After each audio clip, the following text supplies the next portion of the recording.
आता गोपछडे साहेबांनी हे भोजनाच्या निमित्ताने आपलं एकत्रीकरण केलंय. भाजप मध्येच घडू शकतंय म्हणून आपला पक्ष आता सत्तेत आल्यानंतर सत्तेच्या बाजूला जात नाही, कारण काँग्रेसला अजूनही सूर गवसत नाही आहे.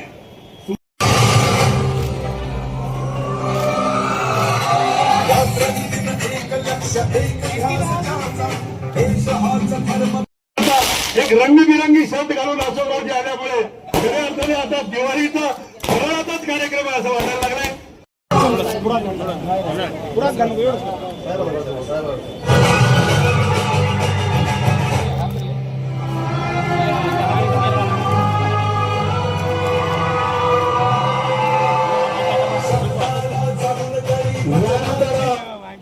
किनवट विधानसभेचे आमदार भारतीय जनता पार्टीचे नेते आदरणीय भीमराव किरण साहेब यांच्या आणि स्नेहभोजनाचा कार्यक्रम झाले. आज या अंत्यकार्य कार्य आयोजित केलेलं आहे. त्यांचं स्वागत इथं करण्यात येत आहे.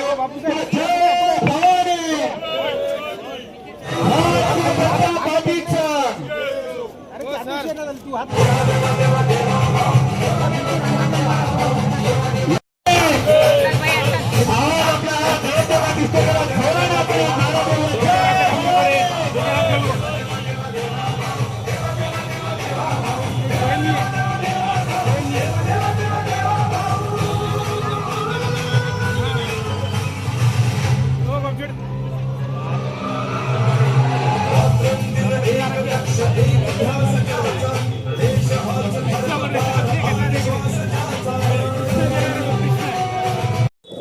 आज खासदार गोपछडे यांनी आपलं कार्यालय निवडणुकीच्या अनुषंगाने त्याला पुनश्च लोकांना नेहमीच उघडं असतं, परंतु आज निवडणुकीच्या दृष्टीने सर्व सज्ज असं हे कार्यालय आज भाजपासाठी उपलब्ध करून दिलेलं आहे. त्या दिवाळीच्या निमित्ताने चहा फराळा सर्वांना भोजनाला बोलवलेलं आहे आणि म्हणून एक गॅदरिंग या ठिकाणी सर्व कार्यकर्ते झालेली आणि निवडणुकीची तयारी सर्व लागले पाहिजेत, हाच त्याचा संदेश आहे.